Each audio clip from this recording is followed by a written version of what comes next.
Hi, friends. Welcome back to another episode of the Brockton Bay Chronicles.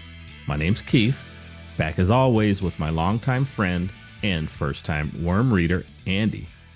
Andy's probably reevaluating his emergency preparedness plan now that a god-tier alien being is carving holes into the Earth's crust. Is that fair to say, sir? Well, it would be, but luckily I had a dial-a-portal installed a couple weeks ago, and so I'll just keep flipping through that until I find a safe place to hide out. Mm-hmm. Um, And then to be ready to bounce, huh? Pretty much, yeah. I'm hoping that be not being a parahuman, I'll escape notice, and hopefully my Earth will be way down the list of targets. So, all Hopefully. right, so yeah, hopefully. This week we're reviewing Arc 27, Extinction. And as far as new business, we're hoping to have Daniel Radford back for Arc 28, schedule permitting. And we have a special guest today. Welcome back, Tony. Hello, everyone. Thanks again for having me. And I hope your escape plan does sound a little ambitious, but I wish you the best. Good luck Yeah, to I'm ever an optimist. you. Yeah. I'm sure he'll just gloss right past you. And I'm sure. Yeah. No, I'm already dead. You don't need to come this way. I'm good. And we do have some questions and comments. Yes, we do. We've got a couple of things. First, we've got a comment from a new contributor, Cool Name Bro, and he talks about things to do in Brockton Bay. He says, yeah, things to do in Brockton Bay. Number one, leave quickly. And he's not wrong there. He's not wrong. But where are we going to go? Any place but there. Where is Brockton Bay now, actually? Yeah, just a pile of smoking ruin at this point, along with most of the eastern seaboard. But next we hear from Johannes E. Johannes says, throughout the story, Jack/'s ability to gather up the worst parahumans on the planet, make deals with them, organize them, and keep the Slaughterhouse Nine from imploding is chalked up by most people to him just being very persuasive and charismatic. The truth is a lot more horrifying. The reason he manages to pull off this remarkable feat is because of the broadcast shard. It's by far his most dangerous ability, as it lets him communicate directly with other people's shards and the entities themselves. And now he's using it to usher in Armageddon. Hooray. Also, side note, in case you didn't pick up on this, Saint's name is a reference to Saint George, the famous dragon slayer, which makes perfect sense with his chosen quest. Of course, him having that holier-than-thou attitude on top of it certainly doesn't help his case as a misguided crusader. Seriously, F that guy. I don't disagree with him at this point. Andy, what do you think? Well, yeah, to touch on the Jack/" stuff, I think one thing that is easy to overlook, and we're kind of conditioned a little bit through comic book hero type stuff, is just to look at the outward things. Wow, that guy can blow up this stuff over here, that woman can levitate that thing over there, and we lose sight of the impact. And we'll see that come up a couple times in this section we're doing today. But yeah, this whole idea that Jack is, Tattletale's able to kind of say things and get a reaction and then build off that reaction. But he's even on a whole nother level interacting with things. And so he can see the results of that, but he's got this kind of double layer, if you will, or triple layer even of communication going. And so that is really freaky. And I didn't really click into that a whole lot until the Nilbog stuff, and then, obviously triggering Scion. Tony, you have anything to add to that? Yeah. I mean, yeah, in regards to Jack Slash, we call them in gaming hidden passives. Hmm. And that's often actually the more terrifying thing, as Andy was talking about, like, oh, he can make, blades, flick you from across a football field, but the passive ability of being able to understand everyone's passengers is basically why he was able to keep the nine in check. Okay, yeah. He was not conscious of that ability.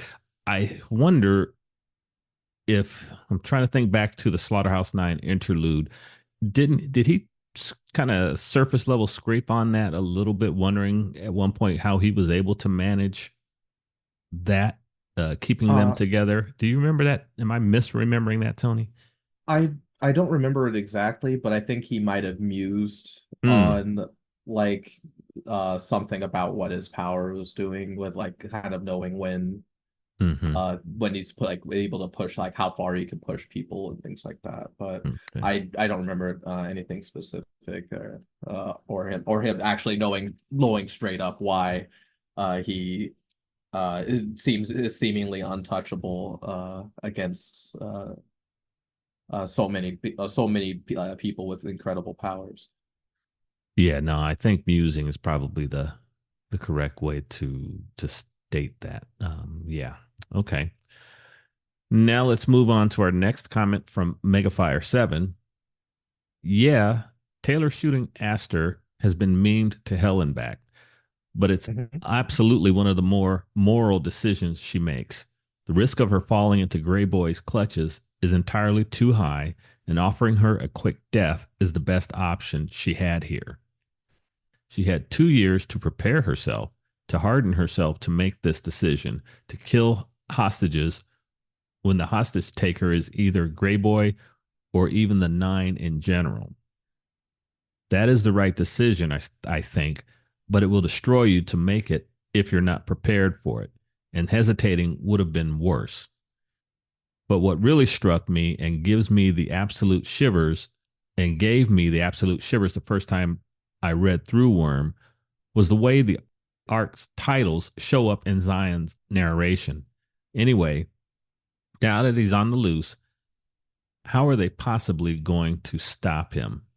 And Andy, this is early days in this destructive freakout that he's had.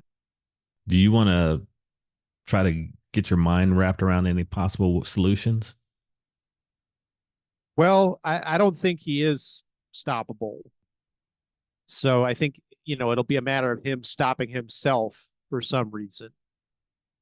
I think I had speculated last time that losing the partner entity on the way in had kind of made this a different encounter for the entities than previous ones. Mm-hmm. But they had also bumped into another entity. So I guess my only forlorn hope is that somehow he's going to make contact with another entity and it'll kind of calm down the bloodlust a little bit and give him a new reason to move on and do something else. Yeah, That is maybe incredibly optimistic. I love It that is not fair. can't end this way. It can't. it. We're gonna So bite on this rock, man. yeah, game over, man. Game over. So you're holding on to, and I do remember you bringing that up as a possibility. Maybe some kind of, for some reason as yet unknown, maybe another of their species shows up and perhaps something And that's a changes. good thing. Ah, interesting. Well, the other entity will show up and say, "Hey, this is all picked over. It's nothing but bones and scraps. Let's go find somewhere else." There you go. There you go. Meanwhile, thousands of Earths are completely obliterated. Like, Not yeah, all right. necessarily. Maybe the two of them decide that this reality is Yeah, there's a few done for. spare Earths left over. Yeah, it'll be fine. It'll be Yeah. good. Earth Zeta 253. Pretty much. You won the lottery. Go buy a ticket. But anyway, thanks everybody for the comments, and keep them coming. We really appreciate it. Now we're going to jump right into this review. As you can tell, we're all eager to talk about this thing, and we're picking up Arc 27, Chapter 1.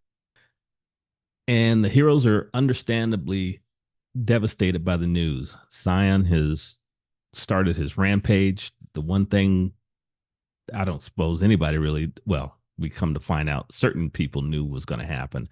But the heroes who were present at the battle with the Nine, or Jack himself, are shaken. Taylor doesn't know what to do. She's kind of lost. And this is where we find our group of capes, Andy.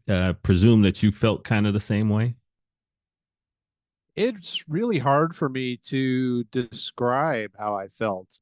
I've been pondering that quite a bit. When there were different Endbringer attacks or other kind of crises going on, I felt much more engaged and much more concerned about the outcomes and what's going to happen and everything. But as I'm reading this, I really relate to what Taylor's going through and her gesture where she just raises her hands and then she just drops them again. She doesn't even know. It's kind of like, all right, I'm just going to go sit and wait for the golden beam to wash over me. There's just, what is there to do? It's like all the Endbringers and all the bad stuff attacking at the same time, except that there's seems to be no chance to stop it.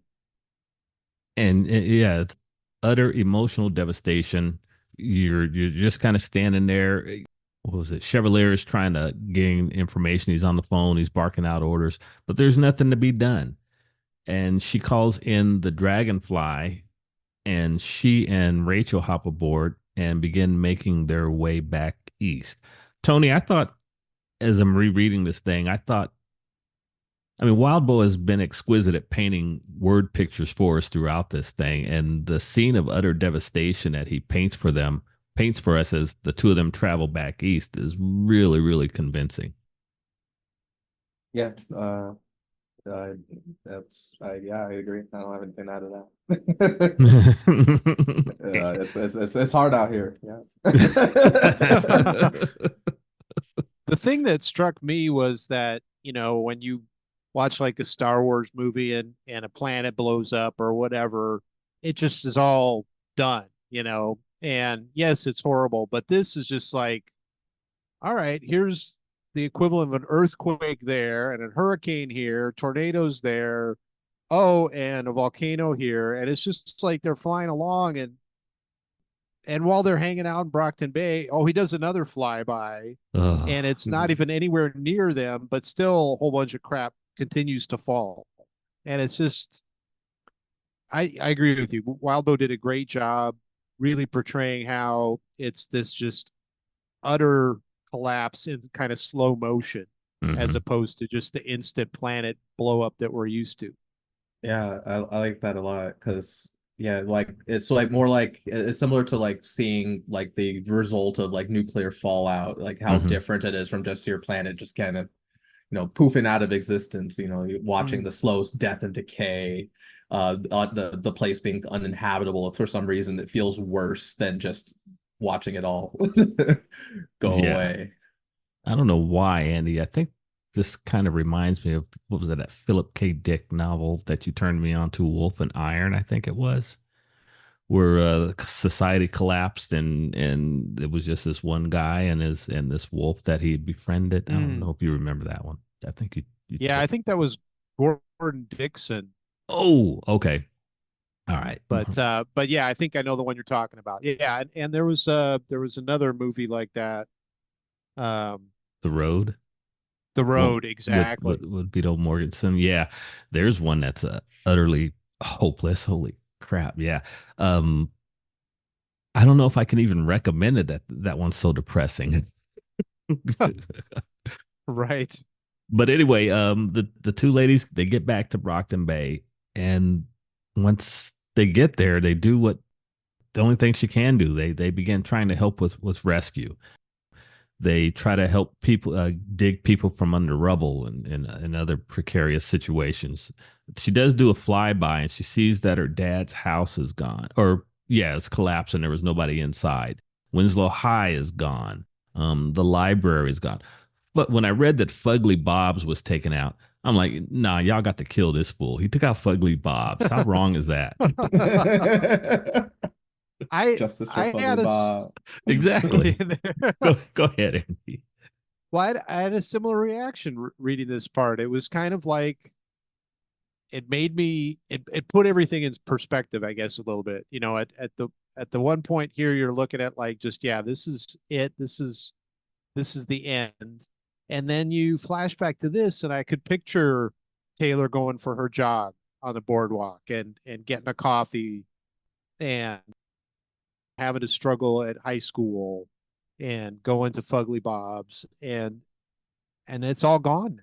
Yeah, It's all the way from opening up to for the first time to another set of capes about her trigger event and everything that early days with the Undersiders and learning to become friends with them. And now we've got this literal world shattering event taking place. and the line says, you know, and it didn't even take him seconds to do it. Mm-hmm. At least with the Endbringers, there's this protracted battle and there's a chance, you know, but it's just like the dude's just basically flicking a fingernail and crap's just gone forever. Tony, you have anything to add to that? No, not much. Yeah, I guess we find out Scion could have been doing way worse this whole time. There didn't need to be Endbringers. We got that slow build up from the most powerful man in the world to where then when Scion finally takes out Behemoth, then there's like, oh, you know, he's starting to unlock, but no, that was still just kind of a drop of his effort. And now he seems to have really found his passion. He's going all out now. well, that's his dimensional magnifying glass of the sun over the ants. Mm-hmm. Yeah, us weird the ants. Yeah. Well, I'm going to make a point in a little while about where we started versus where we are in Taylor's journey. I think I'm going to hold off on that, Andy, and for a little bit once we get into the meeting area of this thing. So she does make a harrowing rescue of a guy in a building, pulls him through the building. I mean, through a shattered window, but it was better than leaving him in there to get crushed. Runs into some of the wards, the Brockton Bay wards, runs into Vista and Clockblocker, and they exchange words on what's going on. Eventually, Rachel decides that it's time to go, and she wants to head back through the portal to Earth Gimel. Taylor goes with her, and they run into a family there, Andy. Among all the refugees, they pass by the barns. Quite a moment. Yeah, that was quite a shock. I'd hoped we had seen the end of them, and apparently we've seen the end of one of them. Unfortunately, I do feel bad that folks have died, although the body count keeps ratcheting up every second. So it's not like there are tons of other good people that are dying, but are the barns holding her singularly responsible, you think, Andy? I don't know. It almost seems like Wildbow was trying to convey that, but I also thought maybe he was just saying they're anti-parahuman in general, you know, that it's like, well, how you did people guys... versus you personally. Yeah. So I think it's more that, because the other one just I mean, these are, at least the dad's a lawyer, fairly educated guy. I can't imagine that he'd think it was all Weaver's fault, but you'd be surprised. What do you think, Tony? Oh no, I mean, just because he's a educated lawyer doesn't mean he can't have a head ass take. Like, like it's I suppose it's really easy to have like some people will lump like Scion in with all of the caves, not Mhm. really fully, because a lot of people are left in the dark. Like we as readers, and then of course our protagonist was privileged to getting additional information Right. just from being in the thick of it. So like we understand a little bit more the difference, but the average person doesn't. They don't know where the powers really come from. They don't understand the mechanics. They don't really even understand what Scion is exactly. Right. So the two ladies travel on over past the encampment slash town that's been set up around the Earth Gimel side of the portal, over the hills, so to speak, and into where Bitch has set up her encampment. And inside is, I believe it's Charlotte and some of the others, Forrest, the kids, and Tattletale's there. And just from the expression, Taylor knows that, it's R.I.P. Danny, and she takes off. Um, this flight out over the ocean. Okay, yeah. Oh gosh, you know how I've been hard on her and this whole her relationship with her father and avoiding things, avoiding fixing the relationship. I guess she could have done a better job at it. Now in this moment of grief, she just takes off, which I suppose is a fairly human response. I think so. Even so, one of the things that they talk about a lot with kind of human relationships and psychology is that, especially as people move through teenage years and into adulthood, they're equipped with how to deal with things based on what they see modeled around them. And so Taylor losing her mother early on, and then, her dad struggling with that loss and not able to uh, be all he could be as a father, and then her, triggering and dealing with all that stuff and all the bullying, it really has skewed her a lot as far as trying to uh, have healthy relationships with people, especially with her dad. And it's always a challenge for,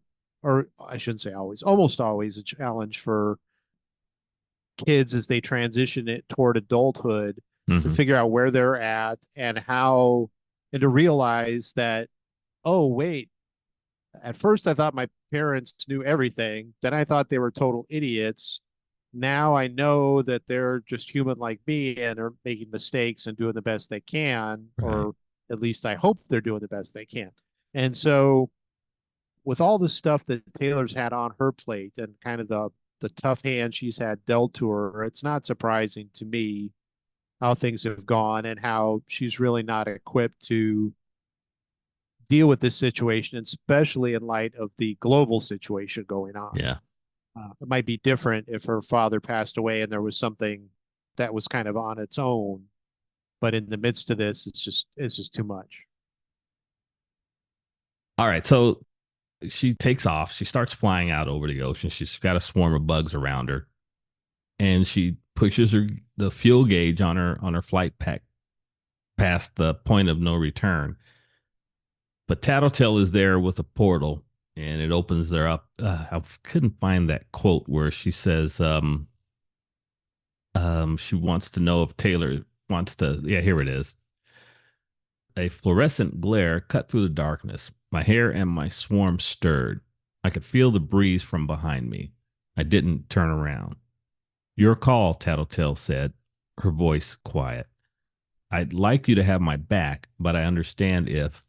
I shook my head, hair flying out to either side. I turned around and floated over to the doorway and hung in the air.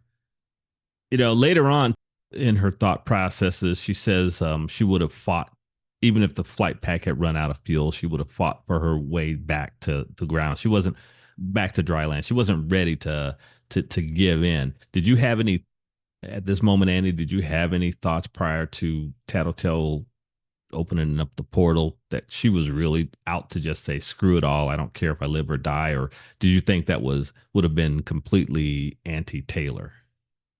I think she was just trying to like run away from all of her problems, like, as fairly human nature kind of thing.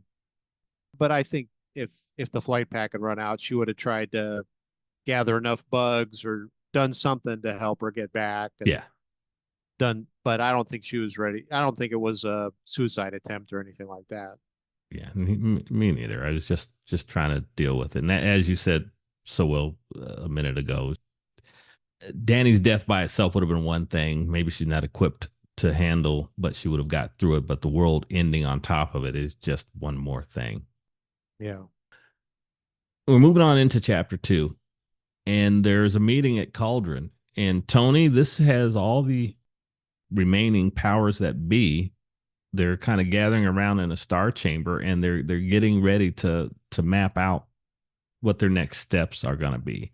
And this is where we get a pretty significant aha moment, a pretty significant reveal as to how much Cauldron knew. This was a big surprise. Yeah, Cauldron kind of laying out like, yeah, this was all the plan, because like we got the different possible timelines for the end of the world in the beginning of the story, and we basically all but confirmed that we were speedrunning to the earliest end of the world scenario, and the reason why was due to more capes being available to try to stop it. Andy, on the one hand, we had it kind of, you kind of understand, okay, it's better if this guy does go off the deep end while we have the forces available. But still, Dr. Mother comes off as way too cavalier about the loss of life, I thought. Well, I think she comes off as way too cavalier about a lot of things. Mm-hmm. But she has the horsepower to kind of back it up. Well, there is that. She's got all these folks that either are precognitive or see the best ways to succeed. And not just precog, the precog. And so, you figure that they've weighed the odds the best they can. The problem I always have with those kind of things, though, is that presupposes that everything will stay somewhat the same.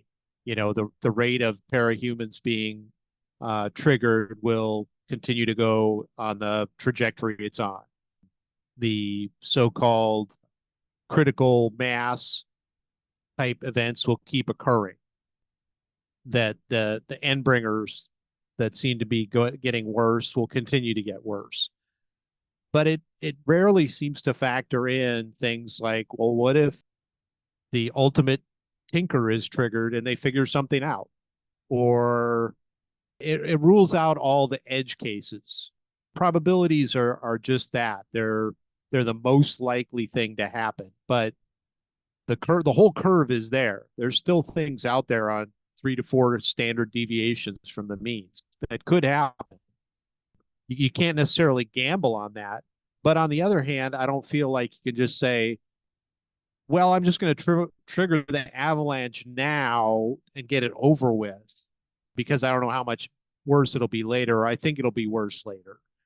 I don't necessarily agree with that. There's too many variables in my mind. But then again, I'm not a parahuman or a precog, so I don't know what I'm talking about. Yeah, I do disagree. But I mean, I agree with the general sentiment, but yeah, it's cold logic, and it's not just the same probability that we would have like, let's go gambling, it's these are probabilities that are based off of like a supernatural ability, also coupled with the precog who literally wins. So it's kind of a very weighted dice roll. And additionally, they can probably, especially with what kind of intel they have, they can know with certain players are going to be available down the line or not just one that might show up later. That would also factor in to the probabilities. Like what they are seeing is very likely that this is our best shot, because anything else dramatically lowers our chances of survival. the rate of attrition of parahumans was going to get to the point where further down the line, the less probability of them being successful in any attempt to stop Scion was going to be.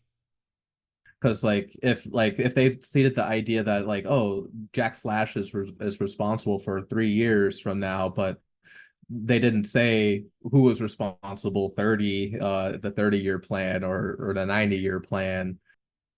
It's kind of one of those things. Is like, well, if what happens if we didn't just kind of aggro the nine to kick this off earlier, and then instead they just slowly amassed more and kept doing more things in the shadows over another 30 years. What would it look like then if Scion comes? Like, what happens with others? More people go under the nine, and other we might not have other capes for a whole myriad of different reasons. This particular chapter is really dense and a lot of stuff, guys. So we're going to just bounce around. If something comes up in your field of vision mentally, be sure to bring it up. I'm not going to try to hold us to a specific read through to this doggone thing because there's so much going on. Weld and the irregulars are pissed off about things, rightfully so. Taylor is pissed off about the whole why didn't you let us know? And then in between there, we've got the wonderful and delightful Tattletale just mentally dissecting Riley. So there's a whole lot that happens here. Andy, why don't you take one of those and let's talk about it? Yeah, I'll take the Riley one. That's one of the things where I thought they really highlighted again what Tony was talking about with kind of the passive or the side effect type thing, where yeah, Riley changed quite a bit, while she was doing her thing for 3 years, cloning people and stuff, and then they bring out that, well, but we know Jack was the master manipulator, so he probably figured and set this all up. And it's like, hold on, that's really messed up. But you get thinking about it and you're like, wow, okay. It's one of those, oh man, really the other shoe drops and you think, all right, he knew that was going to happen. And part of that, I wonder, is that the broadcast shard working and manipulating her? And then part of that is also the fact that she has only ever been with the nine and is mentally, like Taylor dealing with death. Riley was mentally ill prepared to even know how to deal with someone like a Tattletale. Am I thinking that through correctly, Tony? Yeah, that's fair to say, I think. Let's see. We do get a whole lot of other people. There was the introduction of some of the other capes from around the world that were there. We get the suits from the UK. There was a South American team. The three blasphemies. Somebody correct me if I'm wrong. I don't think we've actually ever seen or heard what they're all about at this point. Andy, do the three blasphemies ring a bell to you? We haven't seen or heard of them. I think it might have been one of those throwaway mentions, when they're talking about all the really bad folks floating around, but I don't remember anything specific. Okay. Yeah, I think they were early in the story where they kind of laid out a bunch of the Class S threats. That's probably it. And they were one of those, like the three blasphemies, Sleeper, the Slaughterhouse Nine, and I forgot the other ones and the Damn Ringers, of course. But yeah. I don't want to forget to visit what Tattletale did when she laid out what Scion was to the team, to the group that was there, that he was the source of all shards. How did that affect your thing? Well, first of all, Andy, did you find that effective? Did that convey a lot of good information to you? Did it really color or change your thoughts on the story? No, it's about what we had kind of figured was happening, that there was a significant difference, Scion compared to everybody else. But it was good to see it all kind of laid out, and it was a little bit creepy, I guess, the way Tattletale is kind of excited, hey, this is what I've got, but Mm-hmm. Dr. Mother keeps like, oh yeah, that's pretty close. So they knew all this stuff already. And It's again, true, it's and just that may not have been even a really good question because we as readers have already been shown all this, and this is Wildbow bringing the characters up to speed to where we were already. yeah. Now, Defiant is ready to leap out and pimp slap Saint because what he's done to Dragon and telling them that you took out Dragon. I ain't happy about that. And you guys are you Dragon Slayers are wholly inadequate to dealing with her systems. Now, the Capes nobody knows what Dragon is at this point, right? Still, it's just Defiant, correct? I think there are a number of capes that do, but it's definitely not public information. Okay. No.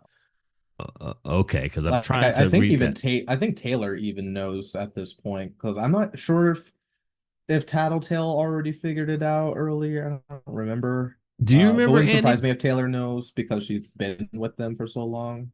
We'll see that. Okay. Yeah. I don't know. I don't know. It's kind of frustrating me because I don't know if Taylor should know. Maybe we can get some help in the I comments. thought she did. I thought there was that one scene early on where one of the suits got taken down and Right. And Taylor she went to look at it and saw the kind of fetus in it or whatever, the Mhm. pseudo living thing in it. but that was just one suit. So I don't know if she's making a leap from that to, oh my God, Dragon is an AI. So, okay, I don't want to get hung on that up on that just because my own my own need to know things, but we'll move on from that. Unless you had anything, Tony. No, I don't remember where definitively other characters knew. I mean, we definitely know Taylor Mm, knew. I think she knows by now, okay, but I don't know where she knew definitively, and it wouldn't surprise me at any point if Tattletale figured it out. yeah, that's true. So there was a debate about how many and who from the birdcage to lead, pardon me, to let out to assist in this situation. They're desperate. Humanity is on the knife's edge here. We've got a supercharged alien being, the source of all their powers, who's gone mad, and humanity's response is everybody get on board with this fight. And as we're heading toward the end to this thing, they begin heading off to different locations. They do come up with a plan, and Taylor makes a trip to go visit her old bestie, Shadowstalker. Surprise, Andy. Yeah, that was a twist I didn't see coming.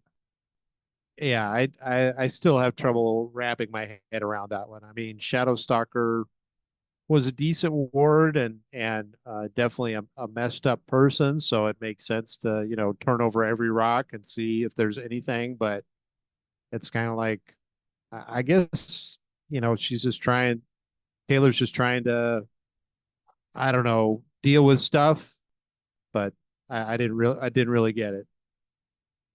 So as we're moving on into chapter three, I'm sorry, I Tony. was Go gonna, ahead.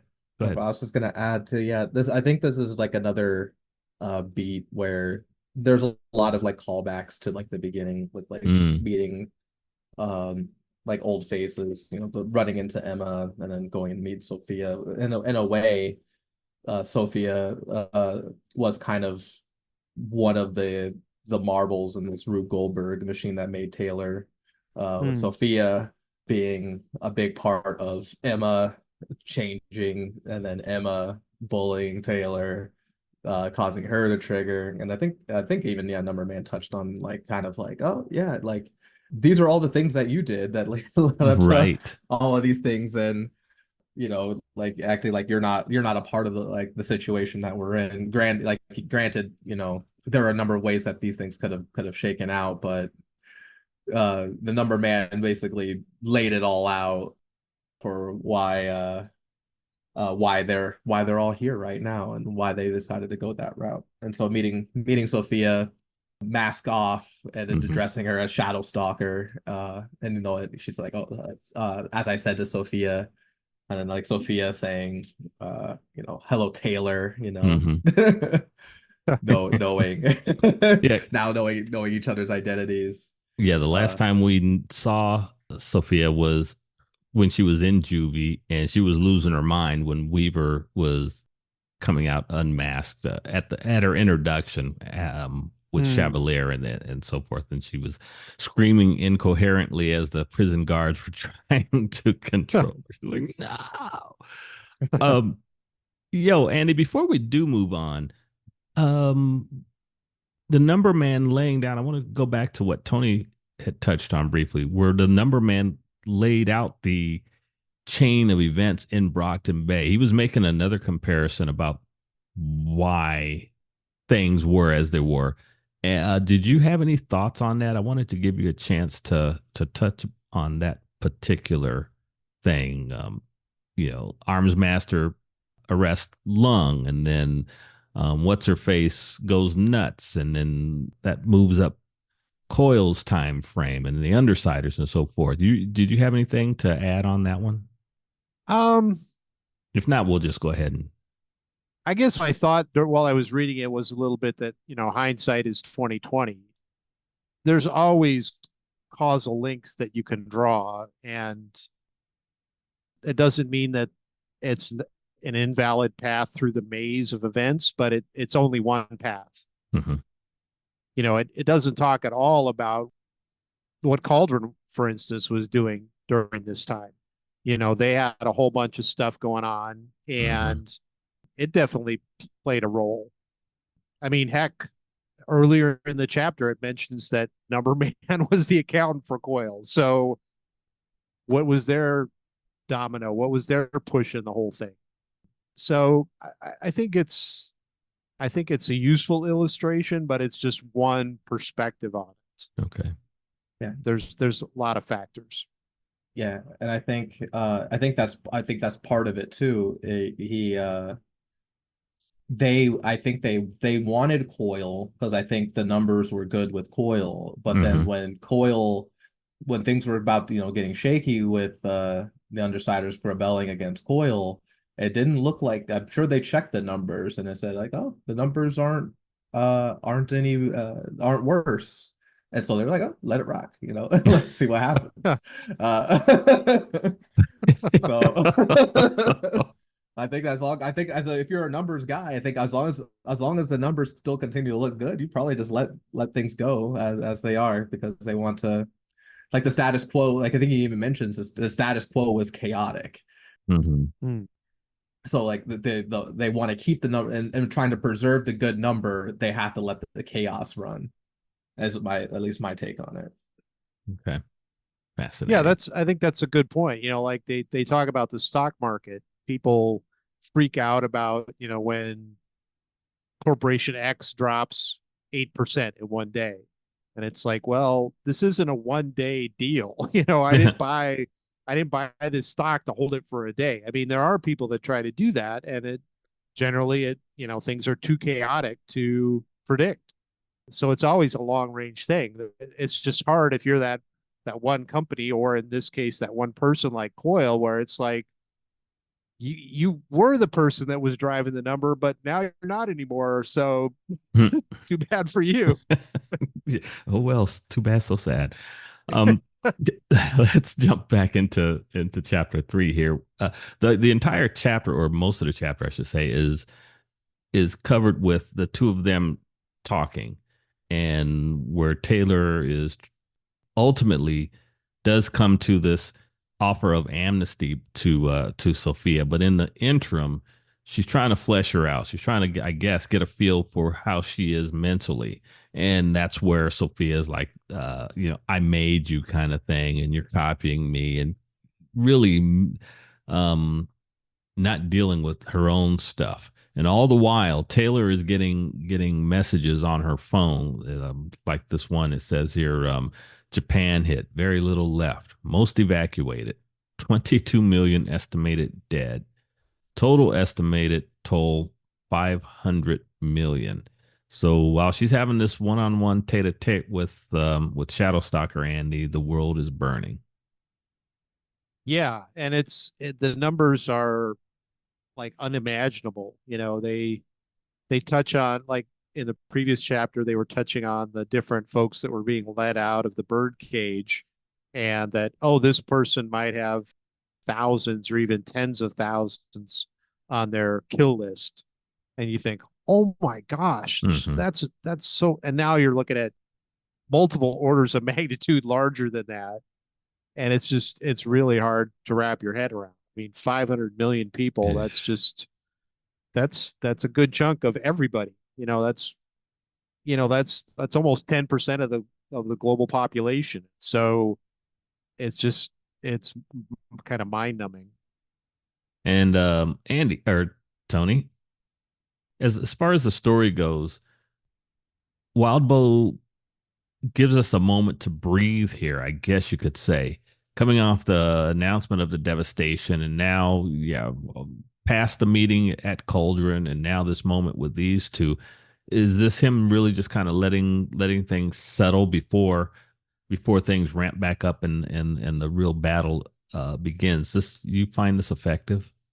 Oh yeah, absolutely. Like I think this is kind of like an eye of the hurricane type situation where everything is we're about to go back into the whirlwind soon, and we're just kind of tying up all these kind of little beats with character interactions, just reflections internally of like, Taylor coming to terms with feelings, feeling loss.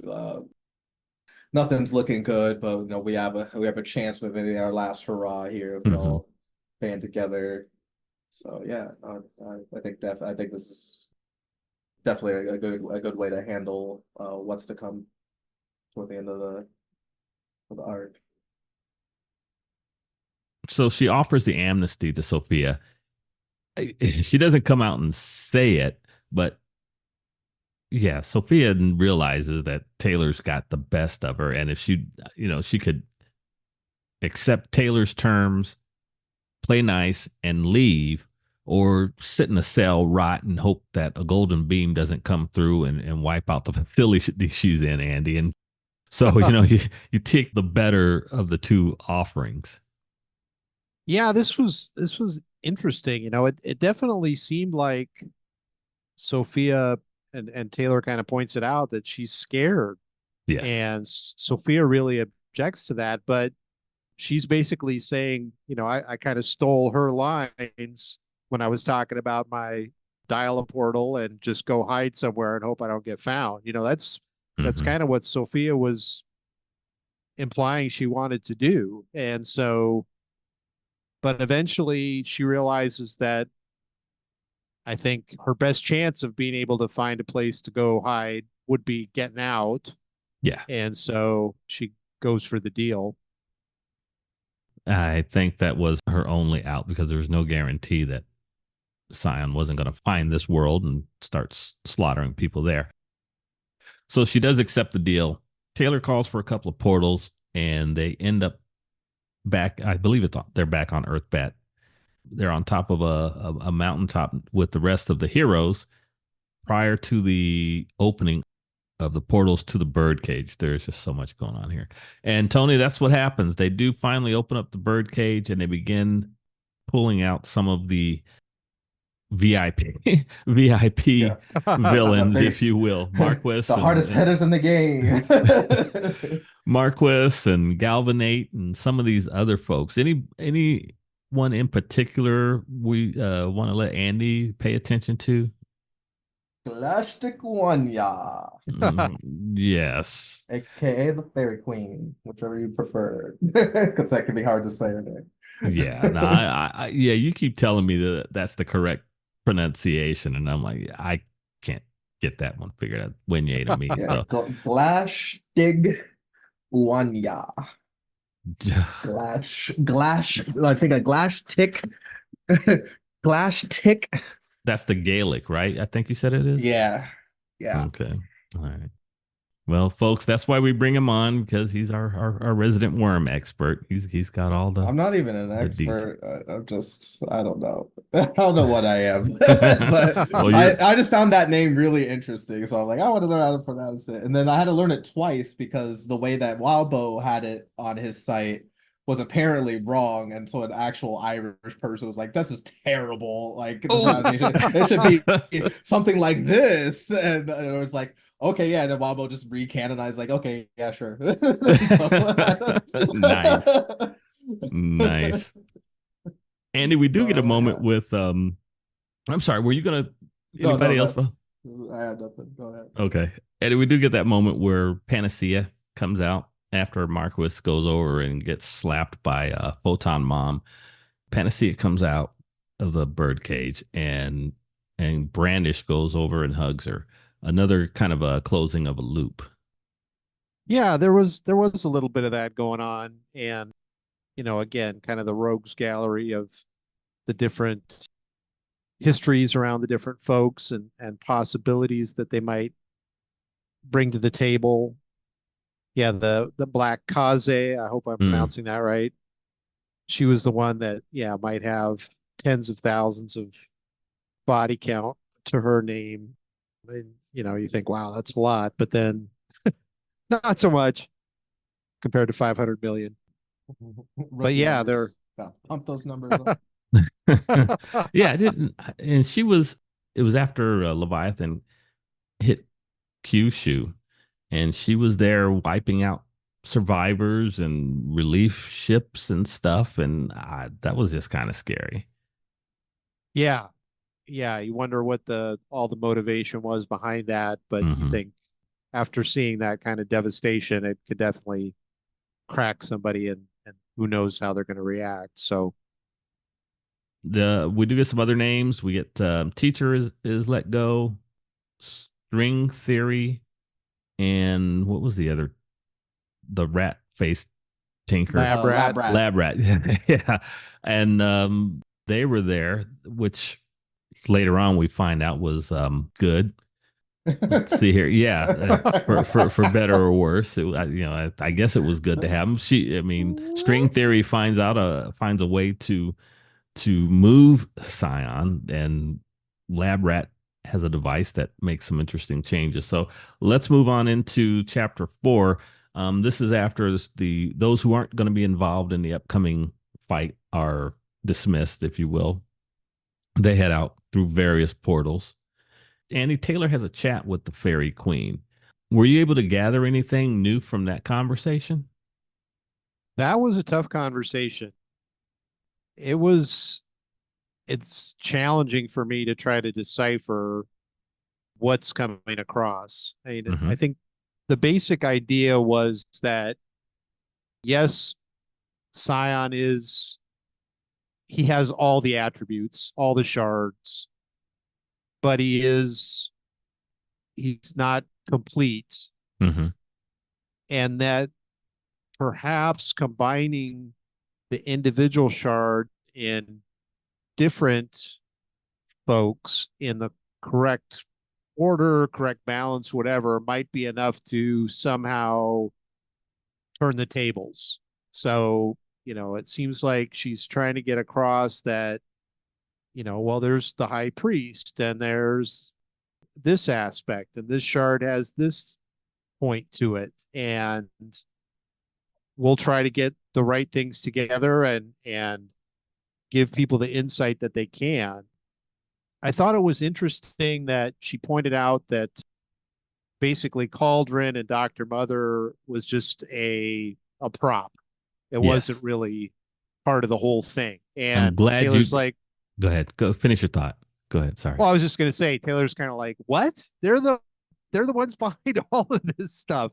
And the Fairy Queen's kind of like, no, they're important, kind of like the Grail was important, but they're still a prop. They're not the main part of the story.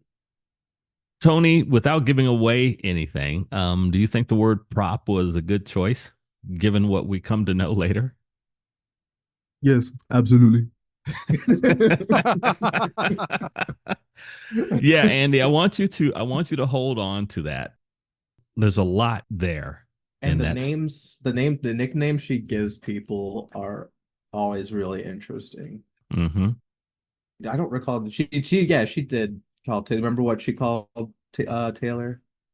Queen Administrator. Yeah. Yeah. True. What do you think that means? Chew on that. Well, and yeah, I think the other big reveal was just that she kind of implied that there are folks that are more in tune with their shard, if you will, or they might be more aware of what's going on, but there are others that are less aware and are maybe even acting in a counterproductive manner. Mm-hmm.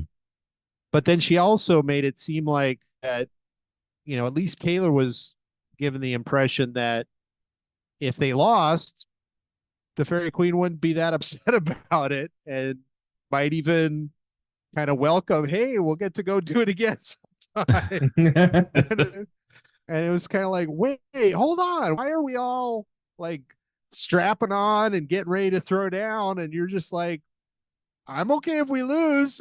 Yeah, a nice little power buffet. Because you got the gist of what her ability is, right? Right. Yeah. She's just going to suck up the shards basically of whoever's dead or some shade of the shards and kind of bring them back in some way. And then, yeah. Oh, go ahead. Oh, no, I was just going to say, she's going to eat good. Hey, Fairy Queen, we're still working over here. Can you put down your fork for a second? But it's so much better when it's not cold. Yeah, it's. But yeah, the part where she was hanging out with the Fairy Queen and they're warming their hands by this phoenix feather shadow shard or whatever, and it's just like, and Taylor's like, "Wait, are you still in there?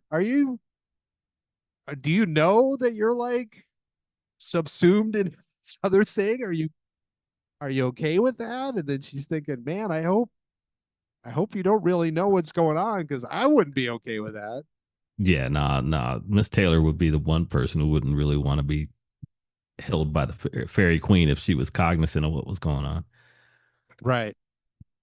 Anyway, so the groups begin heading out to different locations in order to prepare for the attack. Chevalier and Defiant are making arrangements, saying, hey, we're going to get going in 30 minutes or whatever it was.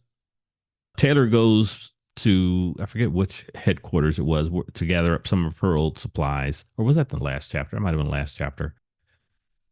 Yeah, moving down further into the chapter. Yeah, they head out to where their staging ground, which is out on an oil rig. They got to do something, Andy, even if string theory. String theory went to go prepare her device. And they begin staging different attacks on him. They've got I suppose it's a decent plan, and string theory's mover works, but things go south after that. Yeah, I got to talk about that mover thing. That was kind of wild, where they're like, well, what is she going to do? And she says, well, she had the F drive, and everybody's like, what was that? We didn't hear about it. I was like, well, that's because we didn't want to tell anybody that she was planning on moving the moon with it. And it's like, hold on. That's pretty wild.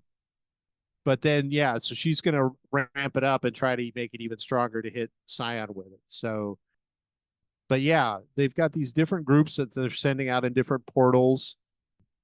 Labrat gave them this weird thing that looked kind of like a watch with 14 different numbers on it, which corresponded to the different directions they're trying to come at Scion with. And he says, see, I'm wearing one of my armband things, so you should wear yours. And everybody's like, yeah, but you made yourself fat enough to take up 2 stories of a house, by your little experimenting. So I don't know that just because you're doing it is like a great endorsement. Mm-hmm. Right. But like you said, they've got to try anything they can. Yeah. Yeah. How do you, that string theory person, give me what I want, or I'm going to knock the moon out of its orbit, and then we'll all be done for. Tony, she puts out this G driver for, I believe it was, she named it a God driver, and it worked. It punched Scion out of the atmosphere, and he came back. And the really bad news was that he reappeared directly over the oil rig, and he drops a golden bomb on the forces, from bad to worse. Yeah, you aggroed the boss that is highly over leveled compared to you.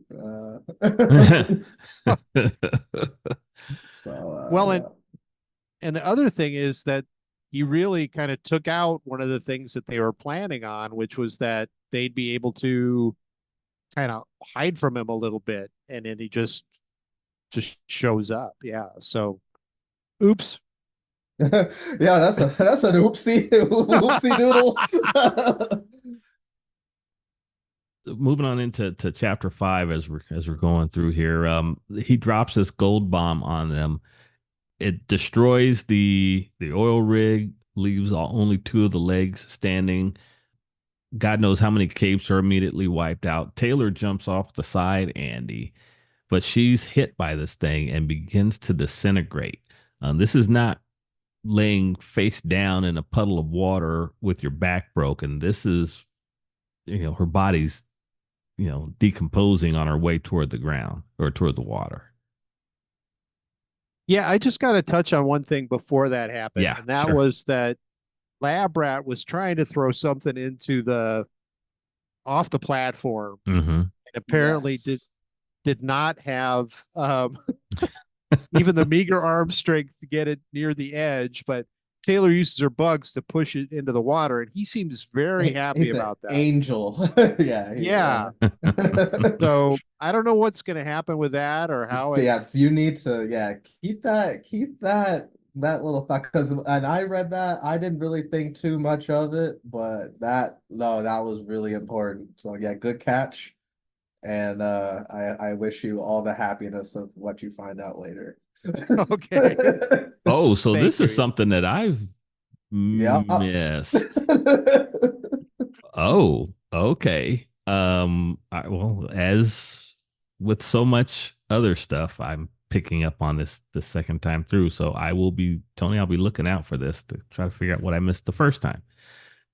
Anyway, But Andy, yeah, to go get ahead. back to Taylor, I Mhm. mean, yeah, it seems like she's feeling her organs spool out, and she's watching where her hand intersected this light bomb or whatever, and it's still working. There's still some of it stuck to the stump and is like actively disintegrating it. Yeah. And she's just like, oh my gosh, this is the end. And she's just trying to think of anything she could do and trying to use her pack to help keep her upright. Mm-hmm. But Yeah, she hits the water, and right.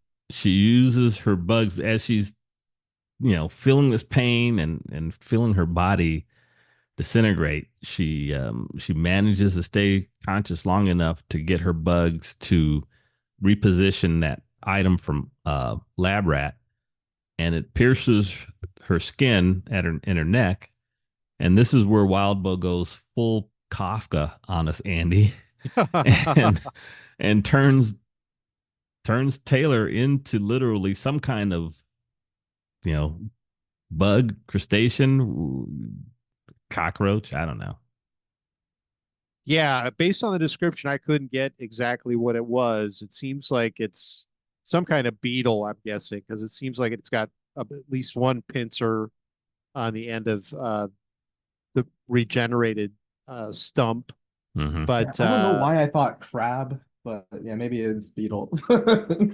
it could have been, I mean, because it mentions a couple times that Lab Rat's device uses whatever resources are available. So the fact that she's in the water when it happens might have deviated or impacted what was happening, and she may have come out more like a crab for sure. Yeah, that's kind of, I mean, it was vague enough to where my mind kind of went that way, Andy, but you're thinking this is the queen of the insects. Is it an insect form? Did he give her this Was that her formula that he put in there, or did it just grab resources and there's crustaceans swimming by, and that'll be my template that I use to reconstruct this human this human being. Anyway, Andy, it works. Right. She uses her weird legs and climbs back to the tower, back onto the oil rig. Tony, we don't see Gru die. Is he dead? Don't know. Gonna have to find out. Okay, all right. She gets back to the top. She uses her swarm to talk to the irregulars, to talk to Weld. Oh yeah, Tony, we did get Sveta. We got Garrot. Garrot. Yeah, okay. Yeah, Weld was wearing her, not exactly like a sweater, but it was a good combination. Between he was the one parahuman that could effectively physically work with her, I guess. Yeah, Sveta is a really, really interesting character. I don't know how much I want to talk about her right now. Okay. But yeah, her body basically being pretty uncooperative with her, but incredibly dangerous. Mm-hmm. So yeah, only a handful of people can. That's why I think at this point, Weld is seen with Sveta, right? Yes, that's correct. He's one of the few wearing people her who can. So yeah, he's one of the few people who can interact with her safely. Yeah, and Andy, we think back to that interlude with Jessica Yamada, and we were already shown then she was inside a multi-layered mech suit with all kinds of safety mechanisms. And when Sveta involuntarily grabbed hold of this thing, it was crushing right. Parts of it. So Wildbow has shown us what her tendrils are capable of, and it makes sense that Weld would be the one cape she could kind of, at least physically walk along with. For sure. Yeah. As well as and when she was in the center with the artist formerly known as Glory Girl. Mm-hmm. Yeah. Who's now left in a pretty rough state, to say the least. Yeah. After her sister, they had a really, really good bond. So it would be interesting to see how that will play out later too. Andy, we did get another name from the what was the name of the cape from the Travelers interlude? What was her name? Matroyska. Yeah, we got a call back to her. She's one of the irregulars as well. Weld talks his team into leaving for their own safety, and Taylor is trying to talk to him about staying and continuing the fight. And Weld's like, dude, to what end? It's over. He's too strong. We can't do anything. Is this an exercise in futility on Taylor's part, or is this just it's just her nature? It's what we've come to expect of Taylor Hebert. There's no giving up the fight until the fight is done. Yeah, I think the way the Fairy Queen was talking to her about as Queen Administrator. If you're a field general or whatever, you don't throw anything away. You never know when something might be useful. So you're like, yeah, you're here, you're hanging tough. So who knows what role you might play? Let's go for it.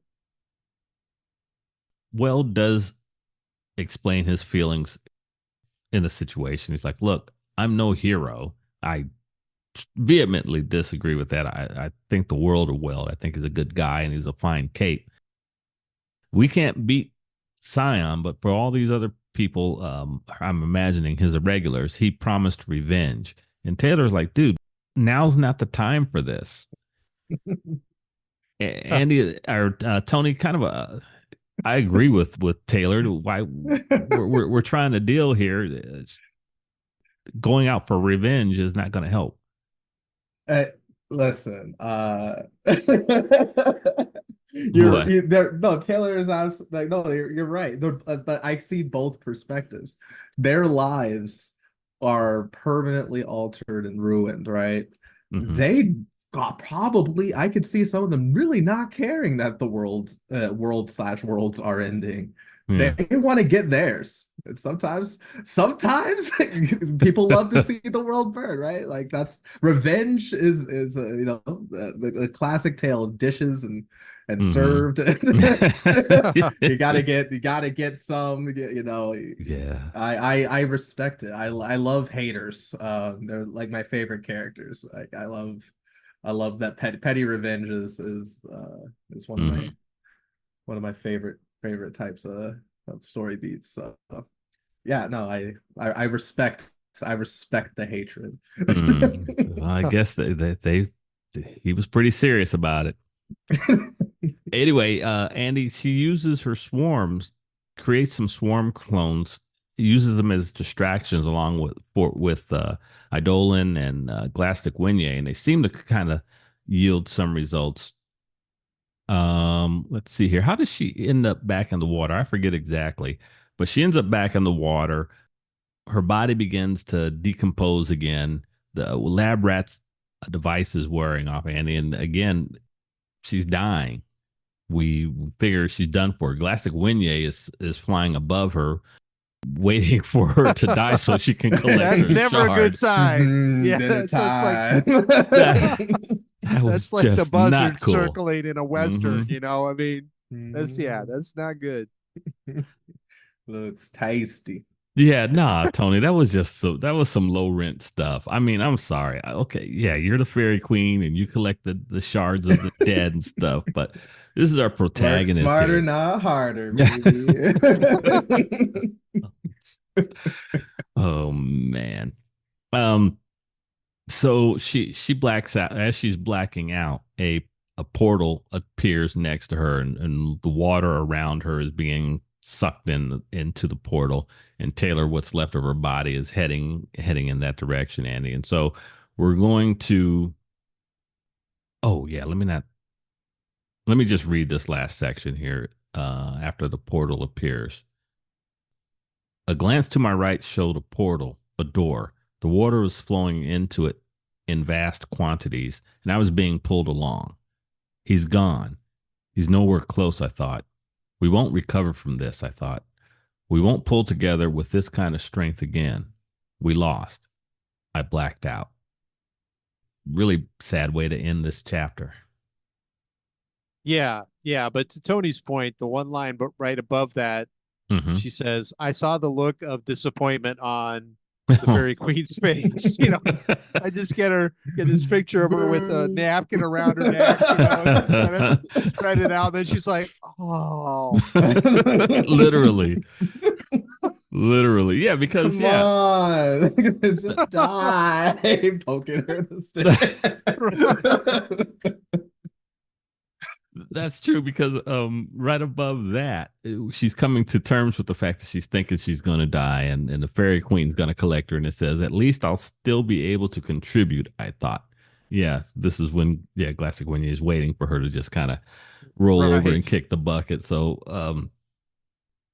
look, Tony, I'm sorry. It's ghoulish, dude. I'm sorry. She just it's ghoulish. She's waiting for her to die and she can collect the shard, and Taylor's not dead yet. I'm not dead yet. She's not a nice person. I don't understand what the problem is. Like we knew this. She's only in the birdcage because she went willingly. That much is true. I'm so glad you brought that part up. Andy. You know what, Tony? Expand on that a little bit. Yeah. We know that she killed the interlude chapter after this. So yeah. Oh, okay. Well, then let's move on into that. Andy, before we bolt into that interlude, did you have anything else to add to chapter 5, or are we ready to keep going? No, the only other thing I wanted to touch on was that since there wasn't anything else going on, I can totally understand the Fairy Queen just hovering and waiting for somebody to die. Oh, wait, there was the end of the world battle going on. And she's just like, hey, hold on just 1 second. There's a snack over here I got to get. It's break time. All right, time out. It's the best piece. Wow. Oh, Okay. you're not helping. You're not helping my opinion of the Fairy Queen. Going down. I don't understand. She's just more and more awesome. Oh boy. So yeah, let's move on into the interlude, guys. And this is where Eidolon and the Fairy Queen are fighting Scion.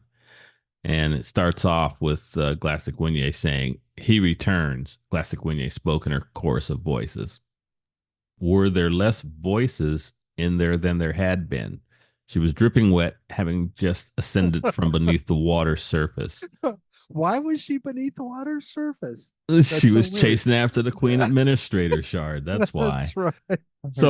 Her favorite meal fell in the ocean. Yeah. 5-second rule. You pick it up. But so Andy, Eidolon's our point of view in this interlude, and we get some back and forth where we're in the present time where the battle is taking place, and then we get a dip back in his past where he gets his powers. We get another look back in his past where I believe it's Legend is confronting the Triumvirate and Dr. Mother and saying, "You guys, what the heck are you doing?" Things. Why don't you just start where you will, Andy, and let's talk about this interlude and what it portends.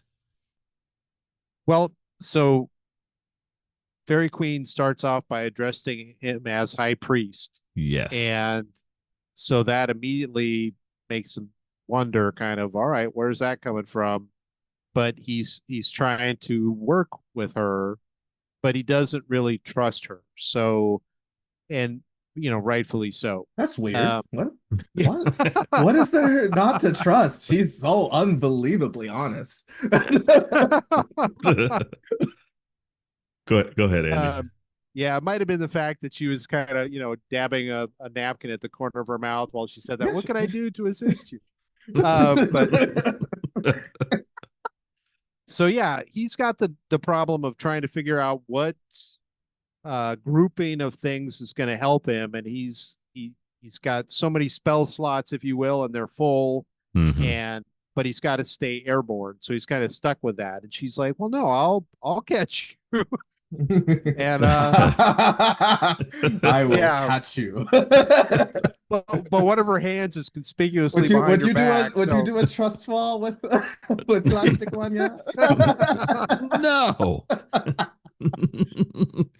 Yeah, I wouldn't even take a winning lottery ticket from that thing. I'd be like, no, there's contact poison on it or something. I ain't touching that. She's got a kick me sign ready to put on your back. She pinky promised. It's fine. It's fine.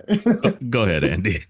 Please go ahead. But yeah, she keeps trying to convince him, and he's struggling with it, but he knows there's nothing he's gonna do. He's gonna need to give into this, and she's trying to help him understand what his place is in the whole grand scheme of things, the true nature of his powers, exactly, and what role he plays. And he's trying to understand it, but she's being cryptic as usual. So he's being cryptic. What? I know, so weird. But and they also have a time constraint. So, and he says, an awful lot, enough to be dangerous. And she says, dangerously little, and we're out of time. Right. And so he just has to take the deal. Yeah, that was a very good line. I liked that line there.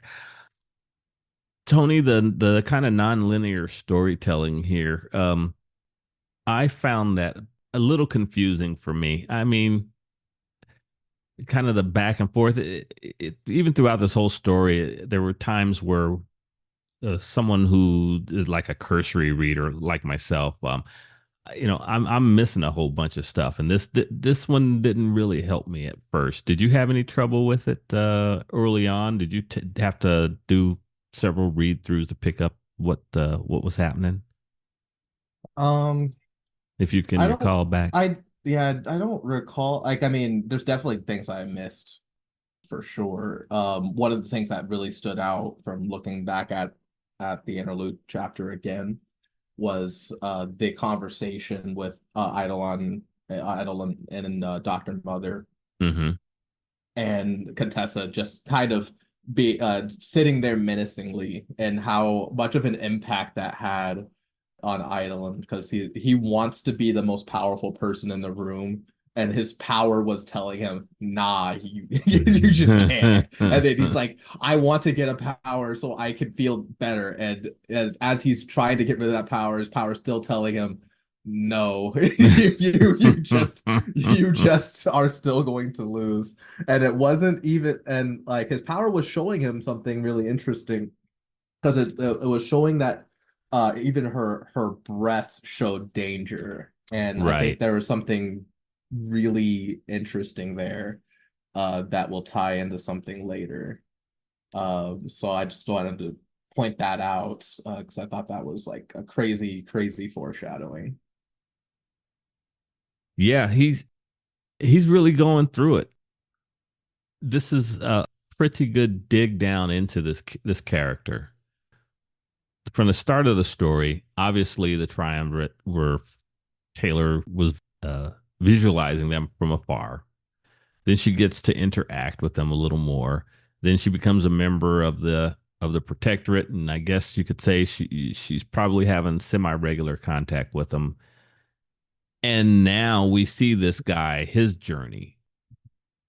He was a cripple, Andy. We don't know exactly what his condition was, whether spina bifida or something, but he was, he had physical ailments of some kind, and he was one of Dr. Mother's first contestants, if you will.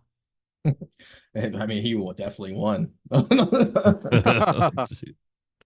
But he also kind of got the replicant treatment, right? I mean, there's an expiration date, Yes.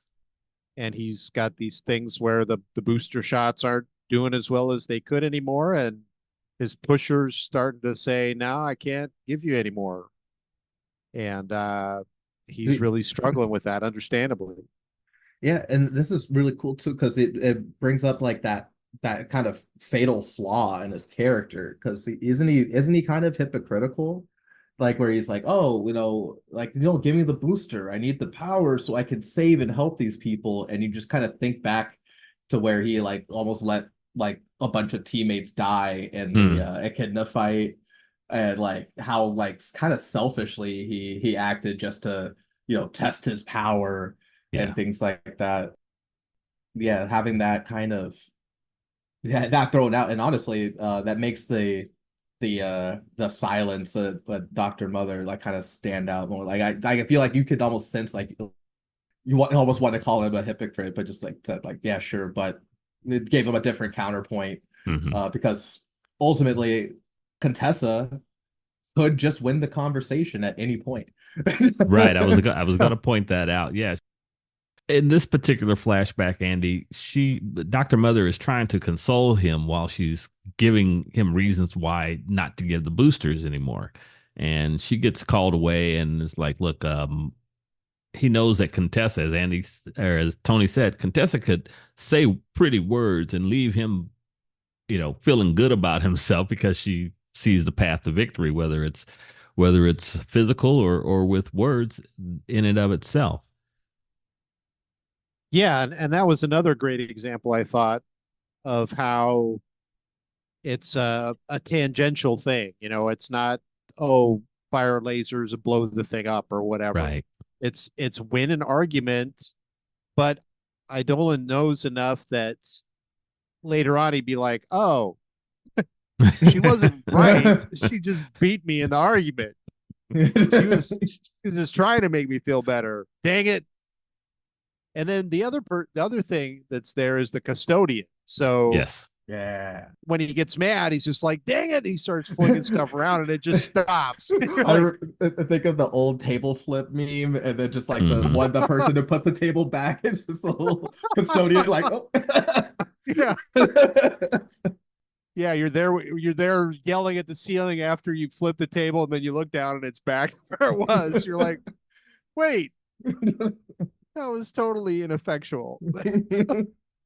So as the interlude's moving along, we get, as I said, some of this nonlinear back and forth storytelling. And in the present, obviously, Glastic-Winier and Eidolon are fighting Scion. He goes through several different power sets. At one point, he thinks he has a winner, and Scion brushes him off. And what he says, it destroys like 9/10 of his body, and Glastic-Winier has to recompose him. Not exactly Dr. Manhattan. At least he did that on his own. But Tony, at least she was there. She appears to be on his side for this moment. Yeah, the buddy team up. They got this.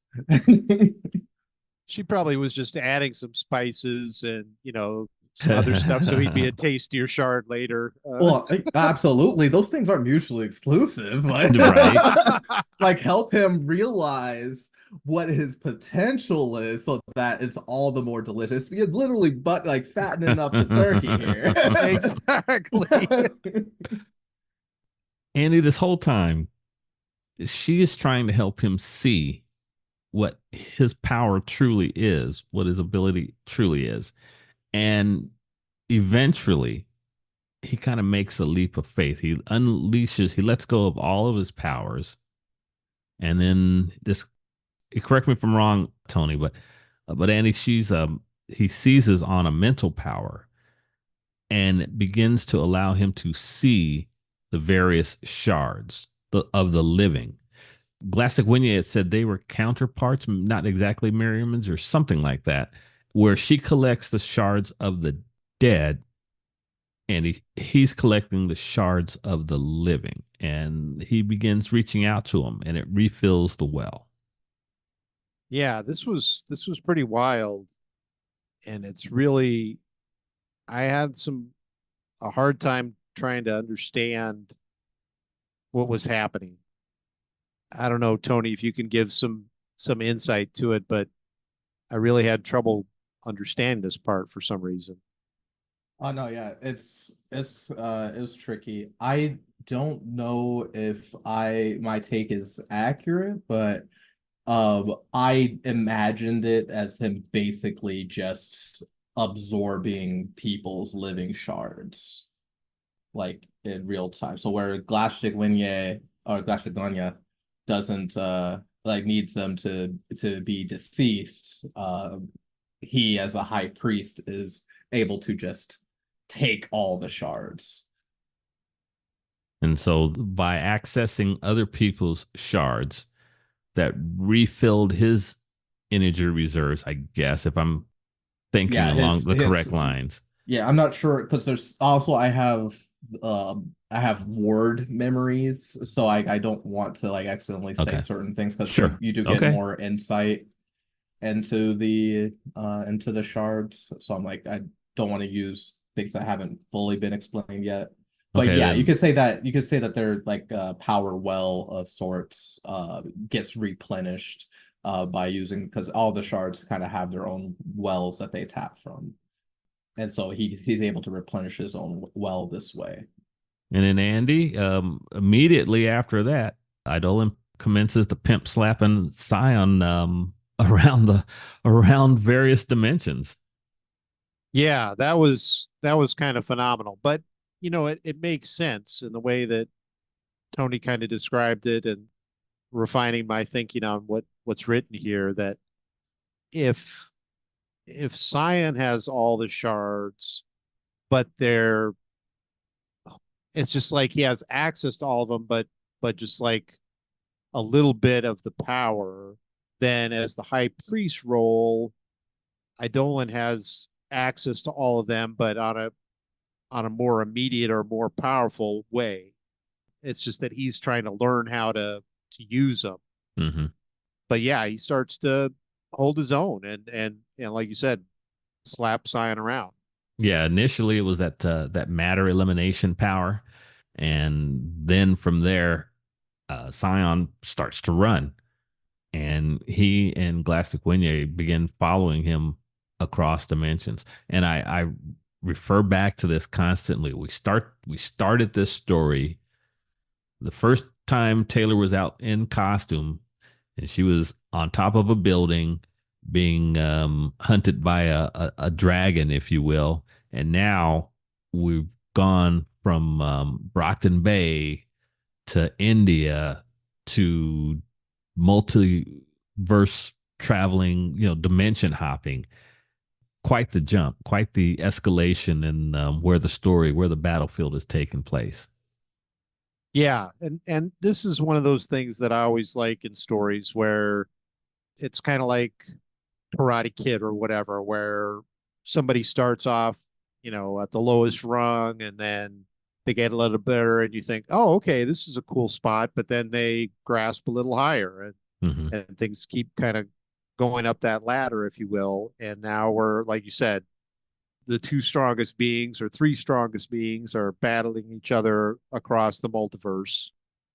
And who would have thought it from that little backwater town with just standing on the rooftop thinking she could control some bugs. Yep. And as I said, Scion is actually fleeing from them. They're chasing him successfully across various Earths, ones with magma, ones with no life, ones with no atmosphere, until finally, Andy, Scion, as we're wrapping up this interlude, he stops, turns around, and defeats Eidolon with 4 words. And then the roll over into the final interlude, and for the second time only in this entire story, Scion speaks those 4 words, and it's, "I am your father."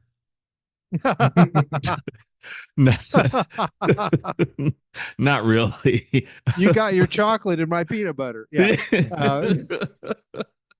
No, those words are, Snape chose Dumbledore. I'm sorry. you needed worthy opponents.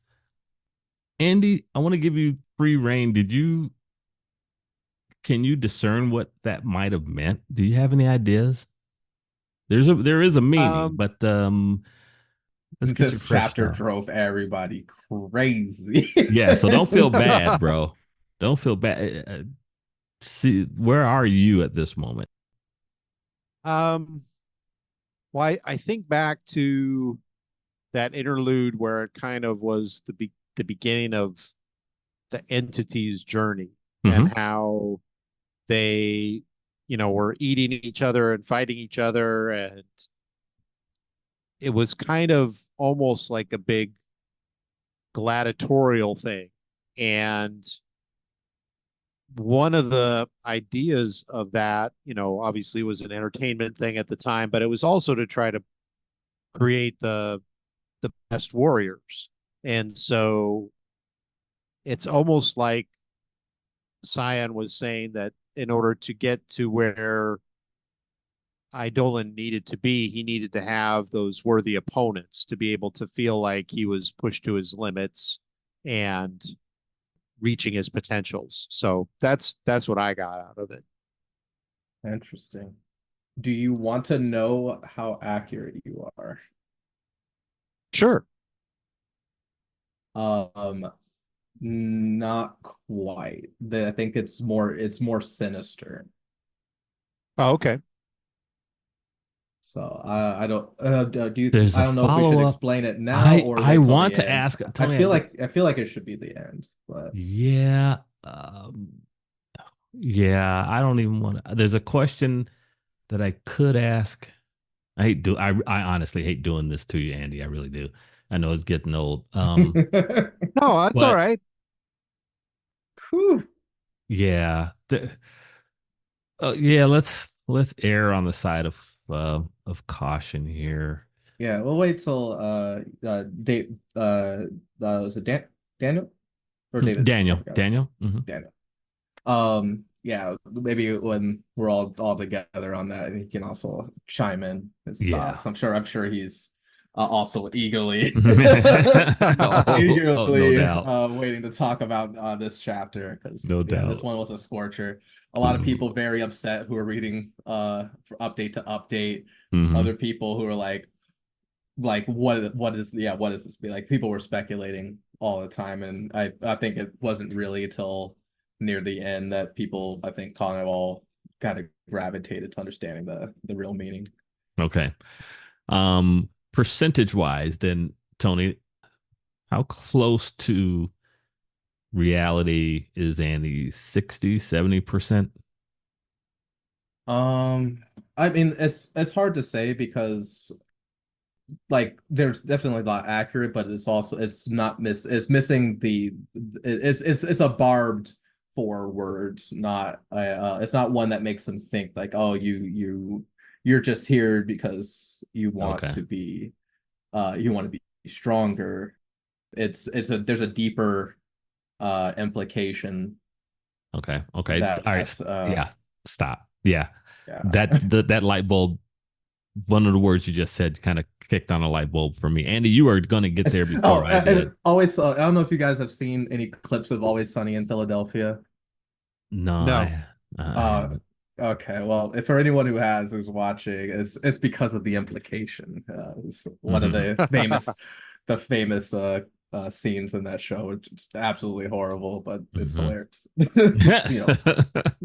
It's because of the implication. Yes, it's because of the implications. All right. Okay. Well, with that brings us to the end of the arc. Andy, give me your overall impressions of this thing. This was a tough one.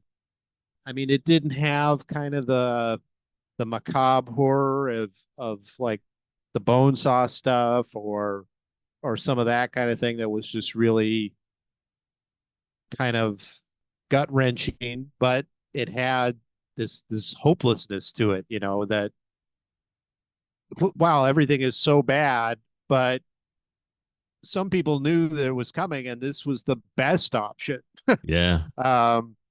And so it's kind of it's grim in a whole new level. And the whole title of the section implies, it's an extinction level kind of thing. So it's really hard to contemplate that, keep it in perspective. It's just so beyond what we can imagine. But yeah, it was heavy, lots of good information.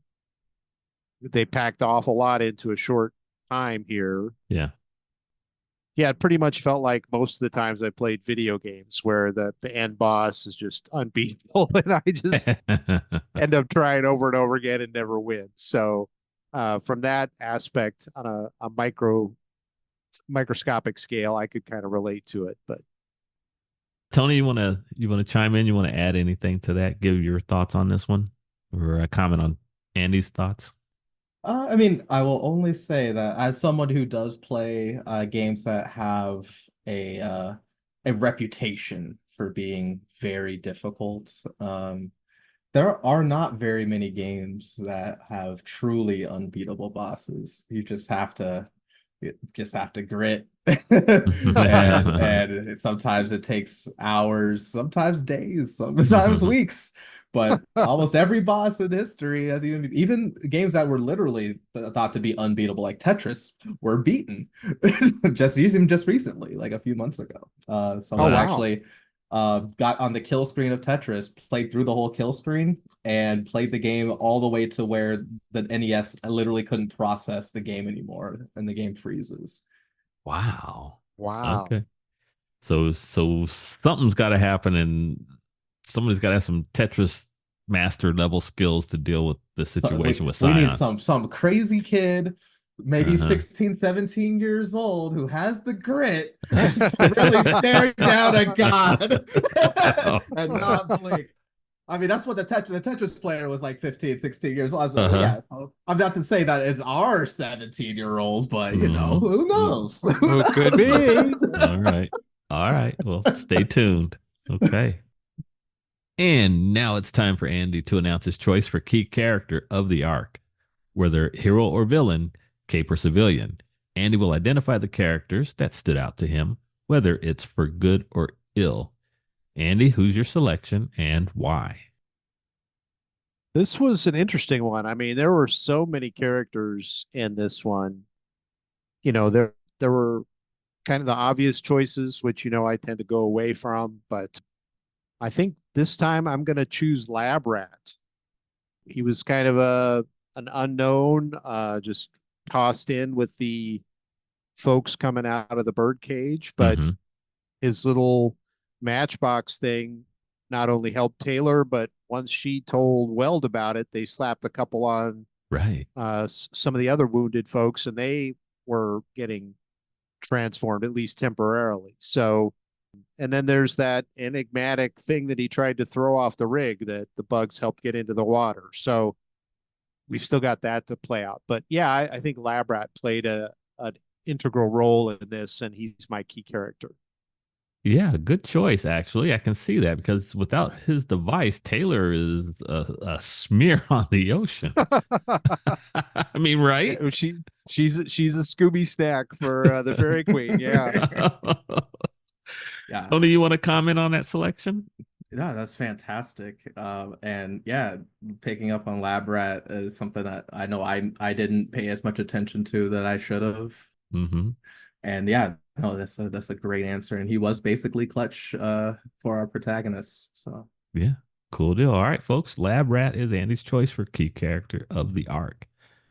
And everyone, that's it for us. We will be heading out now.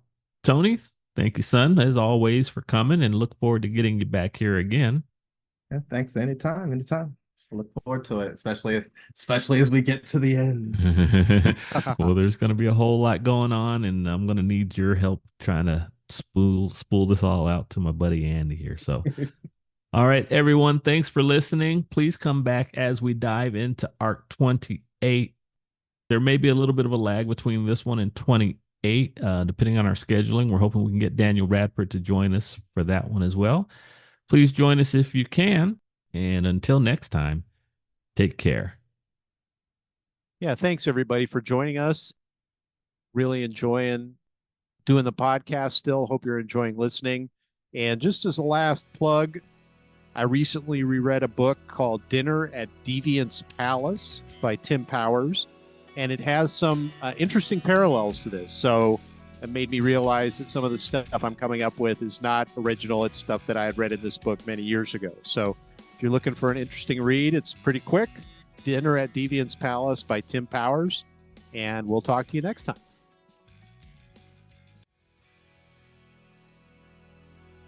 Thanks for joining us in this podcast. We hope you'll like, comment, and subscribe. If not, thanks for stopping by anyway, and we'll hope you'll return. Music is by the band YYNOT from their self-titled debut CD. You can find more in the link down below. Catch you later.